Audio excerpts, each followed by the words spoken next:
We're taught in school. Whenever we want to learn about something, we go to the library or check out a book. But here's the part that's rugged, is how do you know it's a good book? How do you know if that book is really telling the truth? From studying cultures to studying ancient archaeology and things like that, how do you know it's really true? The best thing to do, if you're really interested in that, whatever topic it is, the best thing to do is to read as much as you can from different sources, and you'll get the gist of things. And even then, it may not be entirely correct, but you have a look into that area now. It still might not be correct, but at least you're on the right track. That's the important thing, is to be on the right track instead of just making things up like some people do. I found a feather. Oh, I bet that means I'm a shaman.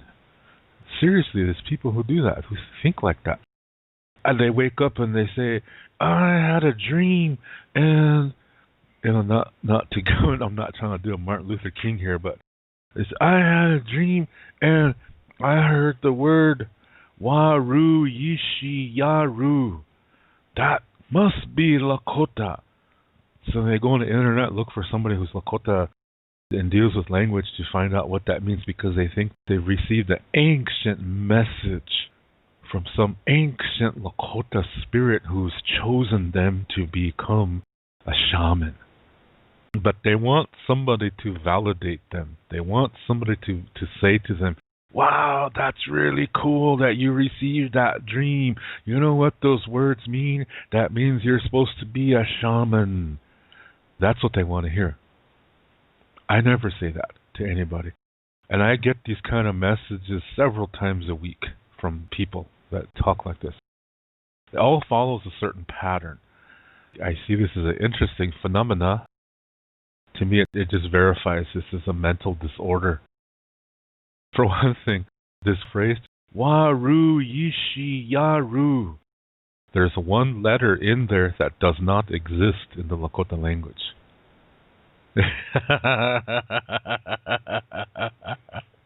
That's how I know they're bullshitting. Yeah? That's one way. There's another way too. Actually, there's several ways. This is usually a personality disorder. And sometimes they'll see things, but that's usually because their disorder is evolving inside of them to the point where they're starting to hallucinate. And hallucinate does not just mean to see things, it also means to hear things too that aren't really there. Sometimes people hallucinate their desires, they hallucinate their worries, their concerns that can appear in the form of people. But mostly that happens in dreams. But some people, like I said, they have personality disorders and they go too far in this, they go extreme, and it starts to appear to them in the conscious reality. And it's not a spirit, it's not a sacred ET or whatever. No, it's a disorder that's manifesting itself in the conscious world. And only that person sees it because that person has it. It's a disease. Because you're talking about real holy people. There's protocols that have to be followed. Really sacred protocols that have to be followed. That shows that one is becoming a holy person. So that's the extreme version. But there are people who really do want to learn. And unfortunately, they think that everything that has the word Indian in it, or Lakota, they think that all of it is good. They think all of it is good. They don't even question if it's good or not. Hey, the guy that wrote it has an Indian last name. Must be good. They assume that everything is true. Well, Lakota Star Knowledge teaches that how you see the world is a reflection of how you are inside of yourself.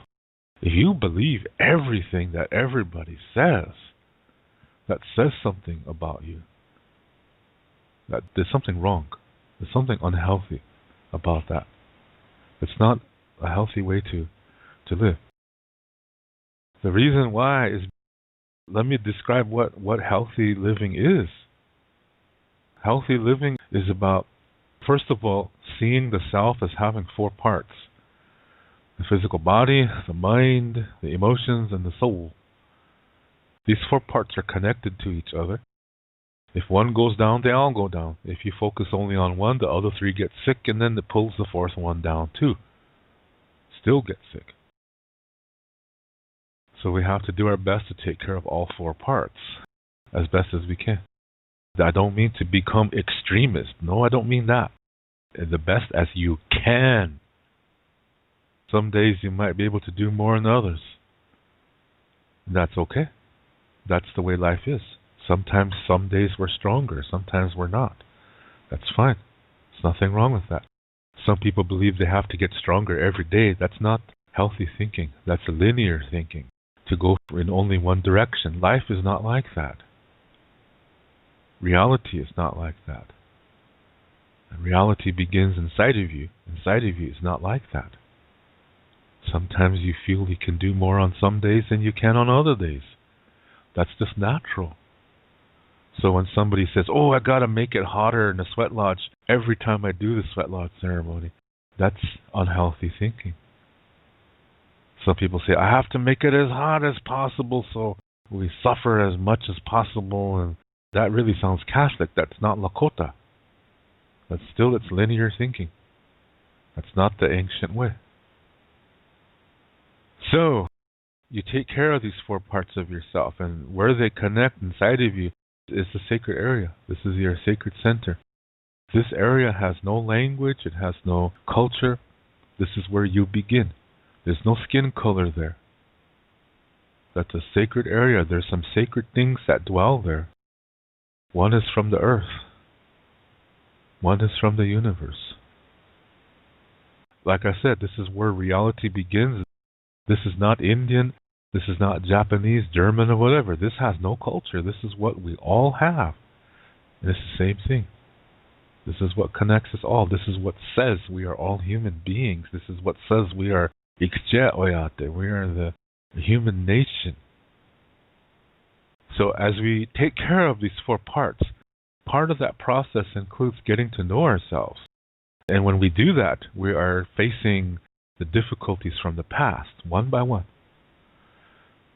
And some of them connect to others. So sometimes we face one and end up we're facing all of them. And we take care of all of it in one arrow, so to speak. Because they were all connected. Now sometimes it's like that. So you learn from it, make the best of it. That's how you come to peace with it. And you receive wisdom, knowledge. And when you think about it, it doesn't make you feel anything anymore. Because you've released it. Yeah, facing your difficulties from the past, yes, it's going to bring emotions because it's part of it. So that's why the sooner that you make the best of it and learn from it, as much knowledge as you can, those emotions leave. They're not inside you anymore. They're not holding you back anymore. They're not trapping you anymore. You're not living in it anymore. You've let it go. Now you have peace. And difficulties are a part of life. But so are good times. Both of them are a part of life. We go through both. But when you learn from your difficulties, see, this helps you to learn from the difficulties that are going to come to you in the future. You know how to deal with them. You're not scared of them anymore. And you know that when they come, what it is it's something that's in progress. It's not done yet. It's in progress. It's leading to a new situation. It's like you're being thrown in the middle of the road and you don't know where it's going yet. So you stand up and you look around and start exploring it and making the best of it, getting to know it, becoming acquainted with it, and then you know where it's going. By that time, you're there and you're in a nice area. You've turned it into a blessing. You've transformed that difficulty into a blessing. Because you did that to your past. You got to know yourself. You know yourself now. And when good times come to you, you enjoy them even more than you ever did before. They feel even better because all that emotional baggage from your past is gone. So when good things happen to you, you feel that even more. And the other thing is, it helps you to remember good times that happened in the past that you may have forgotten. And when you remember that, it's like experiencing that joy. Look at with the good times, yeah. When you're looking at the good times in your past, after you've released the energy from your difficulties from your past, the good times from your past, you enjoy it even better than when it happened. That's medicine. Yeah? So that means, too, that the good times that are still coming to you, you're going to be able to enjoy those more than you ever did before. That's a really nice way to live. This is not a religion. It's not a ceremony. What you need to do is live. Because your life is a ceremony. You are the sacred item. You don't need a medicine bag or a pipe or a book or a rock or a magic wand. Or you need you to live your life in a healthy way. You are the sacred item. You are a blessing. You were born that way. And when you live this healthy way that I just explained, you fulfill it. The blessing way comes out of you. And you know that it's important that when you need help to ask for it. A warrior asks for help. A coward thinks he knows it all. And a warrior gives help and a warrior asks for help. And when I say a warrior, I mean a man and a woman. I don't mean just men. That's the warrior way. This healthy way of living, when you live this way, you don't see things as good versus evil. Because you also learn that there's at least 3 components to everything. There's at least 3 perspectives to everything. And it's not about which one is good and which one is bad. It's about how can I learn? Or maybe it can learn from me. Or maybe it just confirms something I already know. Or maybe it's something else. Or maybe it's nothing. You never know until you check it out. And you've done that to your life. Yeah, you're at peace with yourself. So this is a natural thing that you do. You know yourself. You took the time to check yourself out. So when you encounter something new for the first time, you check it out. That's a healthy thing to do. So you're not doubting it. You're just checking it out. That's all you're doing. Other people might say, oh, come on, quit doubting it. No, you're not doubting it. You're doing the right thing. You're being healthy to check it out. If it's something you've never experienced before, you have to check it out. You have to take that time to examine it.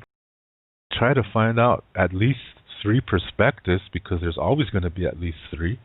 And once you find that 3rd perspective, then at that point you will know if there's more than 3. Because sometimes there is.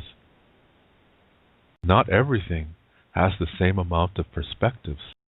And the other thing is, just because something has more perspectives, that does not make it better. It does not make it more enlightened.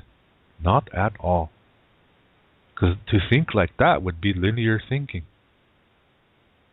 I met a fake healer over here in Berlin. He put the name Christ in his name.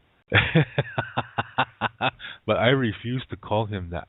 And he was talking about the Indian way. He says, I've discovered the 13th dimension. And I'm like, yeah, here we go. Let's see what kind of bullshit flows from here. And he went on and on and on, and it was all nonsense. He was making a mountain out of a molehill. It was not necessary. See, this is what some people want to do. They want to make life as complex as possible. They want to see life as having all these complexities, so that way, if they say they know these complexities, that puts them above other people, so they can say, we are healers, we are shamans, we are whatever.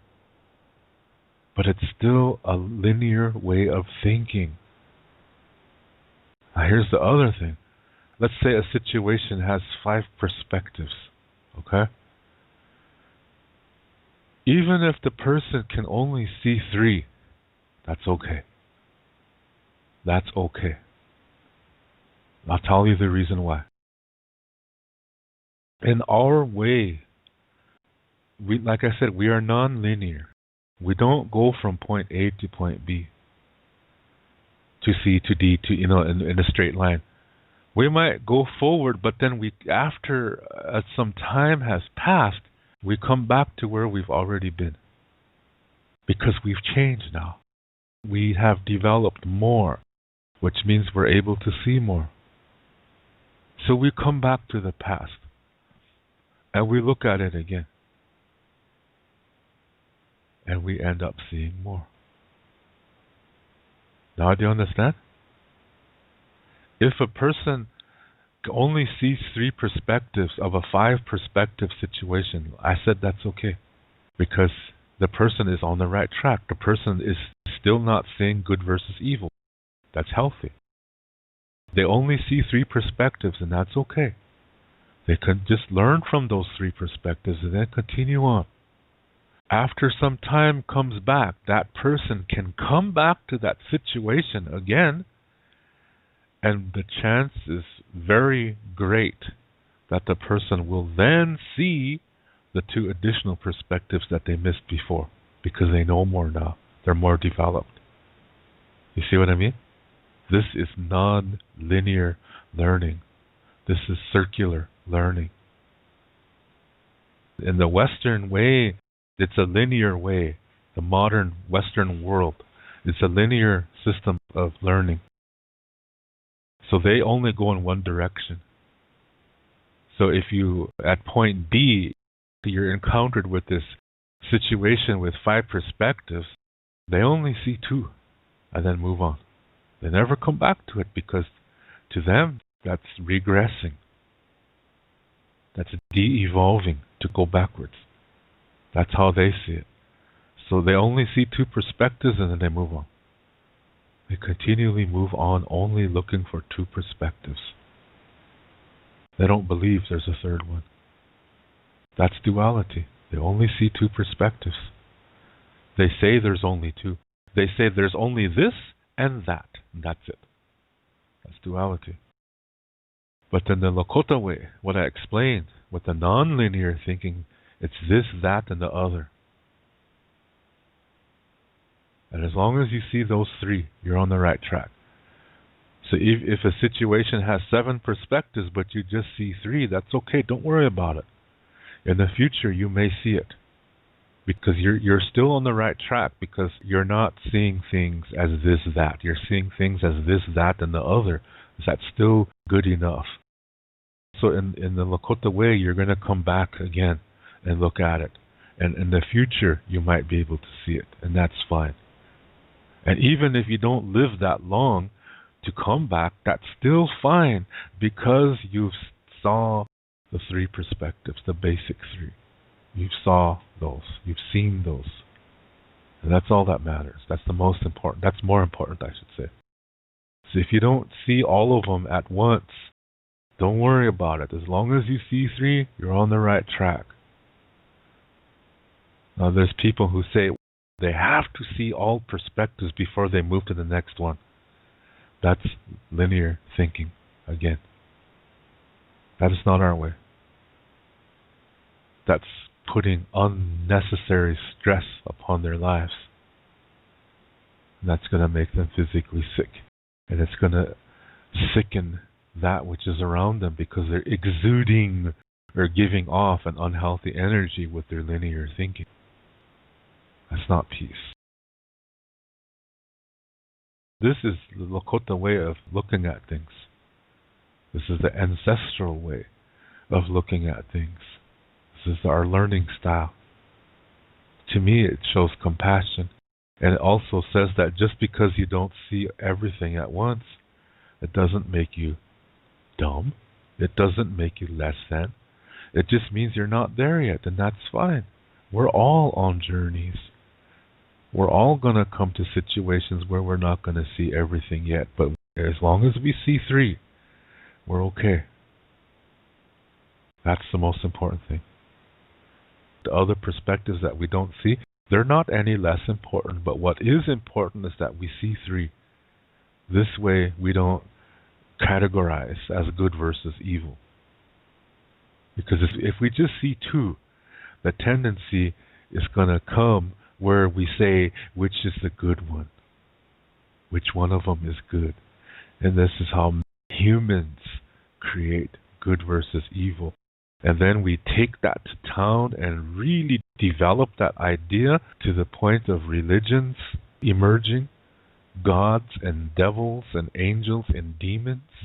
All that is a man-made concept, beginning with dualistic thinking of good versus evil. And then that goes in other directions by saying, join us, we are the good people. And then people will take it even further by saying, only people with our skin color are the correct people. That's racism. And then we say, you know what's wrong with your culture? If your culture was more like our culture, you guys would be better. Not only is that racism, that's ethnocentrism. And that leads to, we know what's right for you because we're smarter than you. And that leads to paternalism. And then we develop ideas by saying, our ways are the only ways. And that's dogma. All that comes from this dualistic way of thinking. When you live a healthy life, that I explained earlier, where you look for three perspectives, you get that way because, you, like I said, you've taken the time to check yourself out. And that process included, again, learning from your difficulties. And then all the emotions from those difficulties went away. They dissipated. And peace is there. Knowledge and wisdom, those are blessings. Now you can help others, and now you're ready to face the difficulties that are still going to come. But you don't see them as bad. You're not scared of them anymore. They may shake you, they may throw you, they may take you by surprise. But then you stand up and you face it and deal with it. Make the most out of it that you can. Learn from it as much as you can. If you need help, you ask for it. We are designed to communicate. That means we're designed to help one another, to support one another, to ask for it, to give it. Our lungs teach us that with every breath. Inhale, exhale. We need to do both. So when you live this way, what you're doing is you're showing that you know yourself. And then that's going to come out in your communication. People are going to feel it. Because it's exuding from you. It's a healthy energy. And so you encounter something or someone for the first time, you take the time to check it out because that's what you've done to yourself. This is healthy communication. So when a person wants to learn, for example, about another culture, a healthy person is going to take his time or her time to check it out. That person is going to talk to as many people as they can to see what this culture is about. If that culture is still existing, they might even go there and talk to as many people as they can so that they get a really good idea of what they're like. If that culture is not there, then they go looking for reputable sources. They find sources, they check them out, and they try to check out as much as they can. See, they're reflecting the way they are inside of themselves by doing this. This is healthy. They're looking for all the perspectives as they can find. This is healthy. That's the way to do it. So if you want to learn about Lakota culture, you don't just read one book. If you're not anywhere close to where Lakota people are, yes, go ahead and look for books, but don't just believe everything you read. You have to read as much as you can and then get an idea. But you don't believe everything, because one of them could be total lies. So, like I said, somebody wrote to me one time saying, I've always been interested in native things, and right now I'm reading this book called Lame Deer Seeker of Visions. And I was like, oh boy, I don't recommend this book. It has duality in it. But how do you explain that to somebody?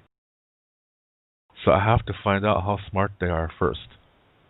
Because I could say everything, but they're not capable of understanding what I said because they're not too smart to begin with.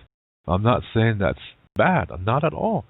I'm just saying I went over their heads and now they're really confused. So I made it worse. So I let them talk and so I can find out how do they think, how much do they understand, what are they capable of, and then I take it from there. And then I say, not everything about us is in books. And most of the books that are out there today are incorrect because of the duality. Now, why is that? The reason why most Lakota books are incorrect is because today most Lakota people are dualistic too. Not just Lakota people, but Indian people, First Nations people in Canada, Native American people in America. We are mostly dualistic today. In the late 1800s and early 1900s, Indians were put on reservations by force. And for some people, they were marched to desolate lands, but that's not everybody's story. For Lakota people, our reservations are remnants of our homeland, so we weren't marched off our lands. No, we were not. Instead, we lost land through treaties and so forth. And what ended up happening was that all Lakota tribes are separated from one another. And our reservations, like I said, are remnants of our original homeland. So we were not marched to some desolate land. Lakota reservations are very beautiful. Landscapes are incredibly beautiful. So we do not live in desolate lands. Not Lakota people, anyway. During that time, the reservations were like prisons, and we could not leave, and we were not allowed to have weapons, so we could not hunt, and the only foods that we were allowed to eat were what the government gave to us, which was really unhealthy food. Dried slab pork, dried goods, canned goods, all unhealthy things. The result is that Indians all over America and Canada developed diabetes, hypertension, and heart disease. So we were hit physically. Remember what I said earlier, the self has 4 parts. Physical body, the mind, the emotions, and the soul. Okay. So we were hit physically. Then in April 10th, 1883, in America, there was a law that stated that all native languages and ceremonies are now illegal. So now we were hit emotionally and spiritually. Now we're hit in 3 of the 4 parts of the self. So we're deprived of healthy eating. We're deprived of our spiritual ways. We're deprived of our language. So we're hit in 3 areas. Next, the last area fell immediately. That was our minds. We became weak-minded after that. Then the churches came on the reservation, and they took advantage of the situation. At the same time, the United States cut up all reservations into small pieces of land and put every family on a piece of land and said, you be a farmer now. Then every family got a log cabin, a team, horses, a cow, a wagon, and some farm implements, and coffee beans, sugar, and certain kind of rations, as I stated earlier, and also farmer clothes. They were told to dress like farmers now. The reality is most of this land was not farmland, so Indians ended up selling their land because they were trying to feed their families. As at that time, only non-Indians had money, so on a lot of reservations in America, there is land within the reservation that does not belong to the tribe because of what I just said. And that land is under the jurisdiction of whatever state it's in, South Dakota, Arizona, or whatever. So, this broke up the community way of thinking among Indian societies. And so now we're all separated from one another. We don't see each other often. But the churches provided a once-a-week opportunity for people to see each other. So Indians looked forward to going to church so they could see each other, they could see their relatives, and they wanted to take as much advantage of that time as possible, so they really participated in church activities. At the same time, the priests learned our ways and said that our Lakota Star knowledge conflicts with the Holy Bible, that therefore that means that Lakota Star knowledge is from the devil. And this is what they said to our ancestors, so then our ancestors started to believe it because of their weak minds. See, this condition that our great-great-grandparents were in the early days of the reservation, this is the same condition that cult leaders bring their new recruits to. It's the same process that terrorists use on their new recruits as well, by depriving them of something so they can control their minds and feed them with misinformation and that they believe it as the truth. That's what they did to Indian people. This is how Indian people became incredibly Christian in the early 1900s. So children that were born in the 1920s and 30s and 40s were born in extremely Christian households. They might have heard the language because some people still spoke their language in the home, but in public they spoke English. So they might know the language, but still it's dualistic. Christianity is dualistic. You heard me explain what that was. Good versus evil. That Christianity results from that. So this is how Indians started to become dualistic thinking, by being Christian. As time goes on, they stop going to church. Some still go to church, but they still have that dualistic way of thinking. So today's Indians who say they're not Christian, since they're dualistic from their upbringing, when they look at Lakota traditional ways, all of a sudden now they're talking about good spirits and bad spirits. See, that comes from their Christian dualistic background. Lakota Star knowledge says there's no such thing. That's dualistic. And so this is why today most Indians cannot speak their language. And what little information they know of their culture is tainted. It's sanitized, Christian sanitized. That they don't know the complete versions of some stories. And they don't know most of what Lakota Star knowledge talks about. So that's why most Lakota people of today disagree with what I have to say. You see, I'm talking from the ancestral point of view, before we became dualistic. And today's Indians mostly are dualistic. So what you hear on this show is coming from the ancestors, not the Indians of today. And that's why the books that are available today mostly are incorrect, because they're dualistic. This is the reason why. There's just very few books that have no duality. Mine's one of them, which another one is Sons of the Wind. And 3 others are Lakota Myth. The second one's Lakota Belief and Ritual. And the third one's Lakota Society, because it's coming from the ancestral perspective. These 3 books come from a man who interviewed a lot of old Lakotas who refused to become Christians back in the late 1800s. The man who collected this information is known as James R. Walker. So when somebody hallucinates and says a good spirit talked to them, that's coming from what they were raised with. That information they were raised with that shows they have a Christian background in their family. It shows that they're thinking in a dualistic way. So when they hallucinate, they see things according to what's inside of them, which for them is duality. So they see things in terms of good versus evil.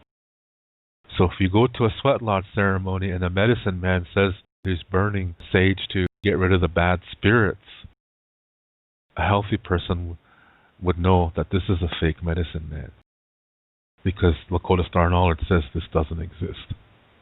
That's duality. Do you see what I mean now? Okay. That's why I do not recommend very many books.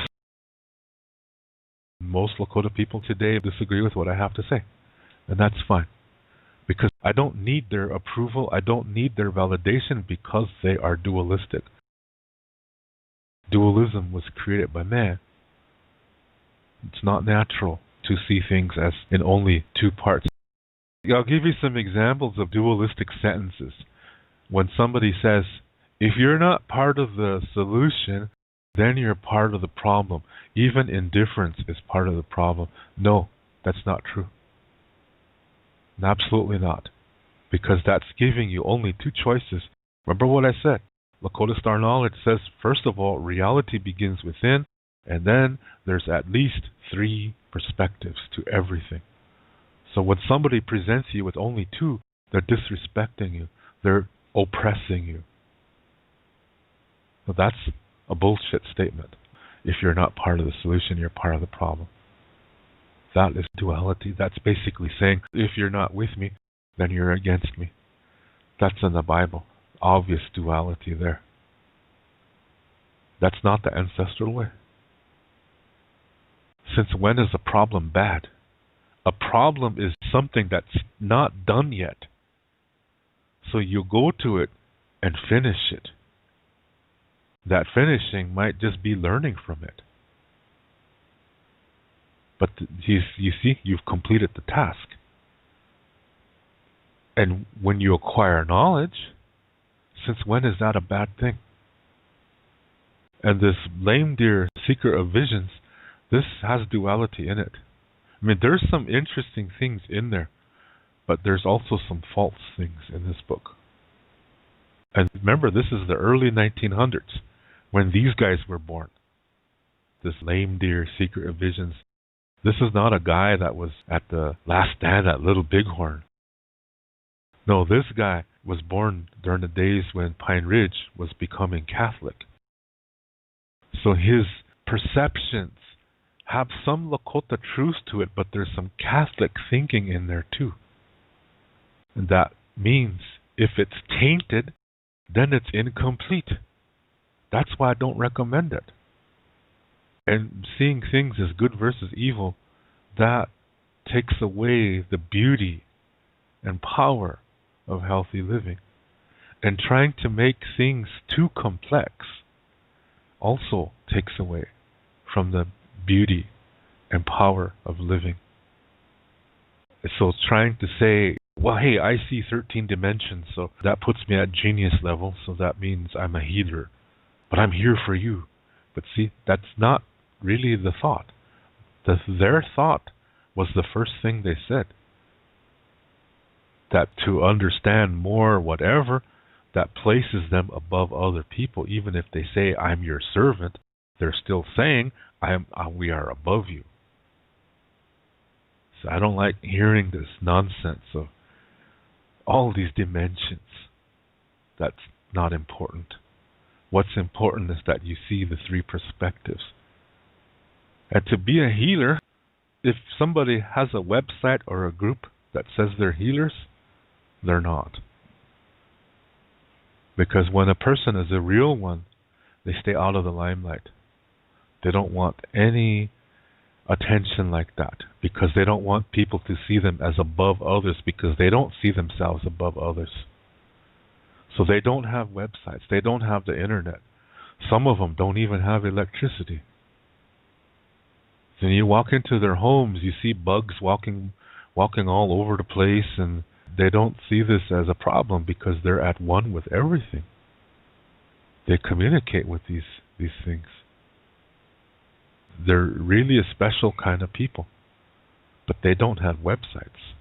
And they don't call themselves masters of this and masters of that, because using the word master is getting people to elevate them above others, and that is duality. Separating oneself from others by using a term like master, healer. No, our ancestors said we were Ixche Oyate. We are humans. We are the human nation. We help one another. We love one another. Even if we disagree with one another, we respect one another, and we don't force our ideas against one another. But when duality enters the scene, then we have to do something about it. but we don't eliminate it. We make it work for us. But we don't elevate ourselves above other people by using such terms. To read more about Lakota Star Knowledge spirituality, you can read my book called Wichocha Otechike. You can see the book cover on the right side of this screen. This book contains the information to what I talk about on my Lakota spirituality videos. To purchase this book, please click below where it says Show More. Clicking on that link will open up the description below, and there you will see a link called To Purchase My Books. As you will see, it's an eBay link.